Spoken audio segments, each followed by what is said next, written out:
All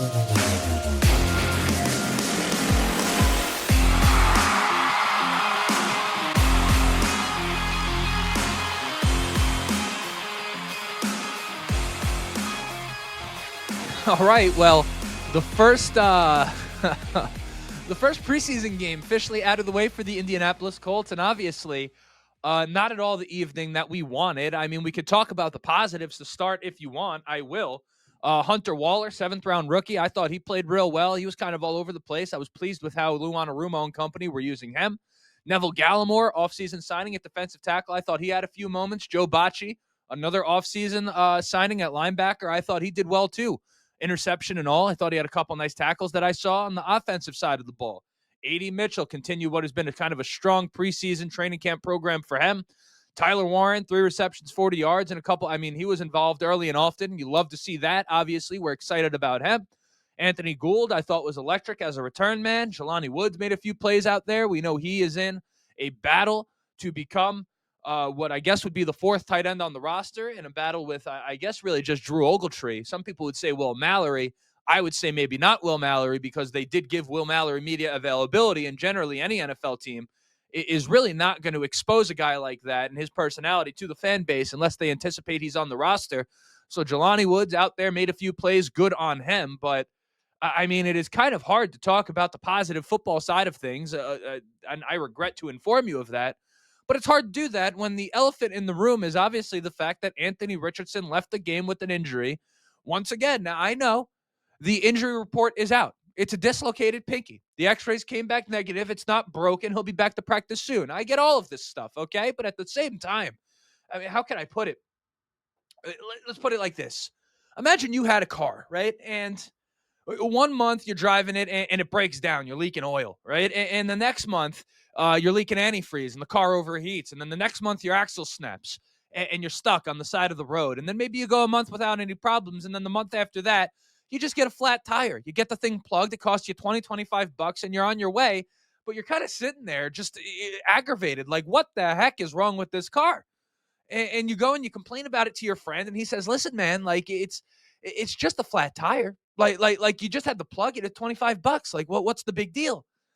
Would your friend's words of consolation make you feel any better in that moment? Or would you understandably so kind of be looking at the car and saying, what is going on here, right? What the heck is going on with this car?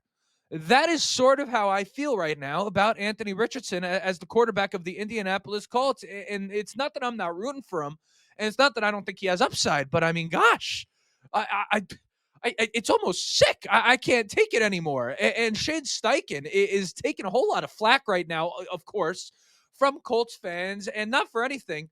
You know, what exactly do you want from him? And just so for those of you guys who aren't deeply entrenched in the internet, the feedback, if you will, that's a nice way to put it, that Shane Steichen is getting right now is how can you possibly do that to your starting quarterback? You put him out there without 3 of the 5 starting offensive linemen. Braden Smith not in.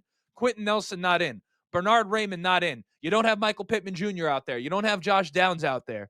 And you're going to put Anthony Richardson out there and that your starting quarterback? Well, let's just make one thing clear. In case you forgot, whether or not we assume Anthony Richardson is the guy, ultimately the Colts are in a starting quarterback battle right now. Neither Anthony Richardson or Daniel Jones had won that job. So calling Anthony Richardson the starting quarterback, while in theory I understand what you're getting at, is not technically correct. And then also, what the hell do you want Shane Steichen to do at a certain point? I mean, if he puts those guys in, let's say if Michael Pittman Jr., Josh Downs, Quentin Nelson, Braden Smith, Bernard Raymond, if those guys are playing and one of them goes down with an injury, he's going to get crucified for playing the starters in that moment, right? So there's really kind of a damned if you do, damned if you don't situation if you're Shane Steichen. And then on top of it all, I mean, Daniel Jones went out there with the same players and he survived. Riley Leonard went out there with the same guys and he still survived. If you're Anthony Richardson, and really if you're Shane Steichen looking at Anthony Richardson, you either gotta, you can either be trusted to be out there and stay healthy or you can't. And with all due respect for AR, I'm not going to sit here and call him glass. I mean, he took a lick on that play, right? I mean, one of, if not the hardest hits I've ever seen Anthony Richardson take in the NFL. And I know some of you guys are saying, yeah, but he's injury prone, this, that, the next. Listen, I'm going to be fair, okay? If I took a hit like that, most likely if you took a hit like that from number 90 on the Baltimore Ravens, you at best would wake up 24 hours later in a mental institution. Okay, so let's be fair to Anthony Richardson. That's as hard of a hit as you're going to take, and is really as hard of a hit is legal in today's NFL at the quarterback position. But you do kind of look at it. I saw a great tweet from Jeff Schwartz, former lineman in the league, very good lineman, a starter for many, many years. And he's talking about what he saw on the offensive line there. And let me now bring to you what I saw him say. Now, I'm no expert. I'd like to believe I know a couple things about football, but I don't know it all. But I'll try to get you close. You had a 3-on-2 on the right side of the offensive line for the Indianapolis Colts. And what that means simply is that you had 3 defenders to block for 2 offensive linemen. And then you had the running back in the backfield who was going out on a flat, right? Anthony Richardson, I don't know, obviously, because every team's system's a little bit different and kind of, whose role it is and what the responsibilities are in terms of, hey, you got to call this out, you got to make this adjustment at the line of scrimmage. But whether it is at the line of scrimmage that he has to change the protection, or after the ball is snapped that he has to recognize that 3-on-2 and recognize the fact that you're outnumbered on that side of the ball, that is very much part of Anthony Richardson's job. Again, whether it's holding the running back in to pass block or simply flicking that thing out to him on the flat as that guy blitzes, you have the running back wide open. No matter when it is that he's supposed to make that adjustment, there's no mistaking the fact that at some point, Anthony Richardson, if he's doing his job to the best of his ability, is supposed to recognize that. And when you don't recognize that, that is when you end up taking a fucking hit that would have put down a small mule. I mean, that really was a very, very hard hit that Anthony Richardson took. Again, I don't think he's soft did you see his pinky? That thing was going on its own adventure. That pinky was going rogue. That thing was pointed at the 10-yard line. I mean, it just was what it was. And he tried to go back in the game, or at least so he claims, in the post-game presser. And the team said, no, we're not going to do it. It's taped up. He thought it was pretty good. So again, we are looking and saying, well, okay, we expect Anthony Richardson to play next time he has the opportunity. But gosh, I mean, make no mistake, for all the pain Anthony Richardson must have been in with that pinky, the only person in more pain than him was the entire fan base of the team. I mean, how much more can we possibly take? It's sick. So we have a few things to discuss from the game that aren't just the quarterback situation. Justin Walley, earlier in the week in joint practice against the Baltimore Ravens in preparation for the preseason game, he tore his ACL. He's out for the season. Third-round rookie, corner, was projected to at least be competing for the starting spot on the outside opposite of Charvarius Ward. Now we're without him. The Colts run defense in this game, even with backups, just really, really poor. We're going to talk about why I am actually somewhat concerned about that. In fact, quite concerned about that. And I don't just view it as a preseason thing. We'll talk about my concerns there. But before we do any of that, we got to do a quick prayer and introduce the show. So real quick, in the name of Peyton Manning and Andrew Luck, football gods, please, for the love of gosh, what have we done as fans? I am willing, whatever it is that you need me to do to make sure that this young man stays healthy. I mean, please, I get it. I understand you are in control and not us, but we have suffered. What have we done as fans to deserve this? So please, gods of football, I pray to you, keep this man healthy and find the Colts a franchise quarterback finally, because I just witnessed a preseason game that even if the injury wasn't quite severe, the pain I felt from that preseason game is the most pain that I have felt in a preseason game since he who shall not be named retired in the final preseason game right before the season started. So again, in the name of Peyton Manning and Andrew Luck, please bless us with a little bit of good luck because we can't catch a break. And now time to introduce the show. My name is Justin. This right here is the Riding the Bench Colts podcast. As always, ask anyone watching and enjoying the show, go ahead, shoot a like. It's going to help me get out to as many Colts fans as humanly possible. Of course, subscribe if you want to be a part of the journey. We're on our way to 4,000 subscribers on the page over here on the YouTube channel. So if you keep coming back, enjoying the show, perhaps it's your first time and you're a sorry fucking Colts fan like me, hit that subscribe button. You never miss an episode again. Audio listeners, I mean this. Please leave a five-star review. You don't know how much. If you're listening to the audio version, you don't know how much a 5-star review helps the show get out to more people. I mean, every time someone leaves a review, I see the viewership tick up and up and up. And I don't do this only for the views and the listens, but at the same time, I'm trying to make an impact here. I'm trying to become a major player in Colts media. Of course, if you plan to participate in the comment section on YouTube, be civil with one another, right? We're all rooting for the same thing. It's all for the shoe. We bleed blue, the whole bit. So if you disagree with someone, take it as an opportunity to further the discussion. That's what we're trying to do. No need to hurl insults. Plenty of other places you could do that online. There's all types of communities that people love to go in and get humiliated. I don't listen. Some people are into that type of thing, but neither here nor there.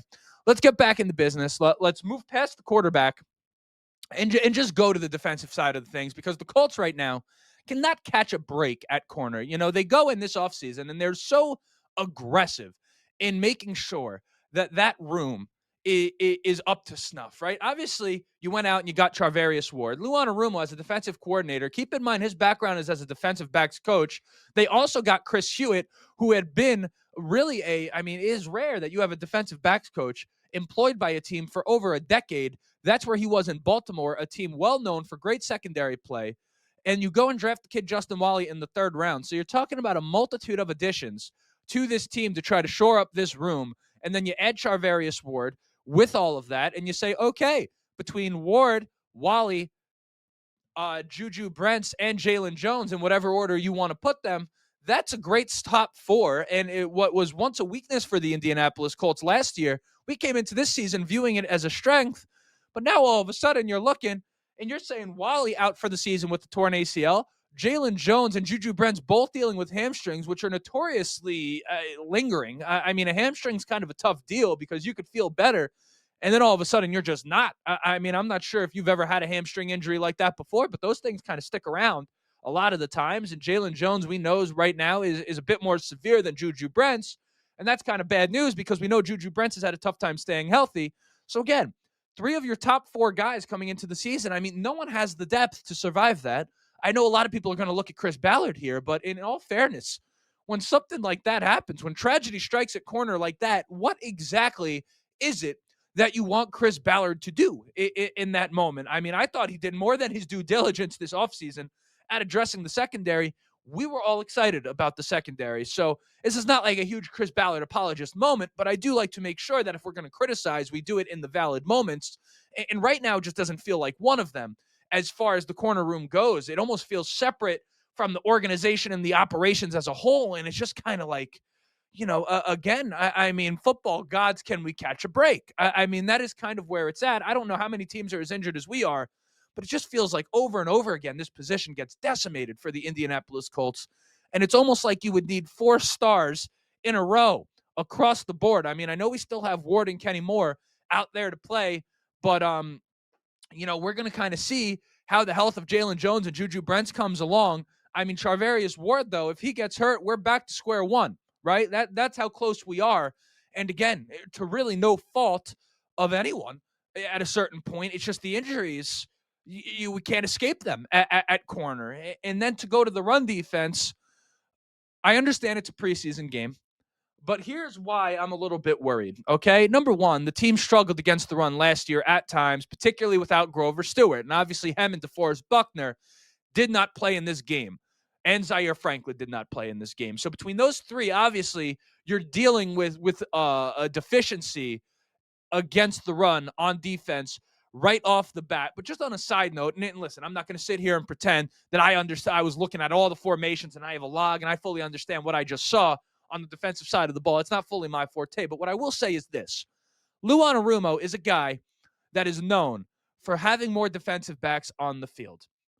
Along with that, a lot of the linebackers are coverage-based guys. In fact, 2 of our top linebackers in Jalen Carley's and Hunter Waller, as it seems, going into the season, are guys that are safeties converted to linebackers. And then Hunter Waller, I guess he's playing more of a hybrid. But my point is that it's not exactly a linebacking group that's filled with a bunch of run stuffers. I mean, realistically, you have Zaire Franklin and then a lesser-known name in Sagan Olabe. Those are your 2 guys that kind of project as run-stopping linebackers.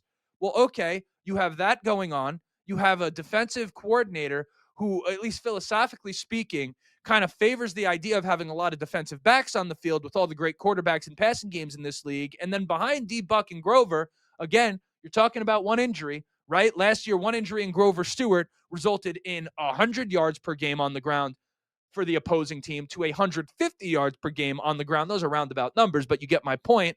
It seems like behind Buck and Grover, there doesn't seem to be like a whole lot of beef on the defensive line. I mean, you were looking at the Baltimore Ravens defensive line, and none of those guys, I don't think, were their starters, and those were really big, beefy guys. But the Colts, Ayatabare isn't exactly your prototypical run-stopping defensive tackle, right?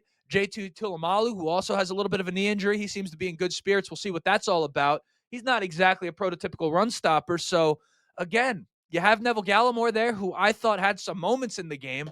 And then other than him, you have Tim Smith, who's a 6th-round rookie out of Alabama, and he's your other quote-unquote run stopper. So I think right now for the Indianapolis Colts, you're looking at a situation where the ingredients in the stew of not being able to stop the run are all in place. But again, no Zaire, no D-Buck, no Grover Stewart against the Ravens team whose offensive identity is very much built around running the football. And you had some explosive guys out there for as well. Number 34, he's a heck of a running back. A couple years ago, he really burst onto the scene, and then kind of, he hurt his leg. But point being, for those of you guys in fantasy football, 34 could play, right? And again, the Ravens, that's what they do. So you don't want to make a mountain out of a molehill after a game like this, but you certainly don't want to make a molehill out of a mountain either, right? Like you don't want to look at something and ignore red flags, but you also don't want to say anything absolute. But I'm sorry, guys. Like, I wish I could come out of this game much more positive, but it's hard. I mean, it's hard after all those injuries, particularly to the quarterback position. Justin Walley, who was kind of one of the shining stars of training camp as a rookie.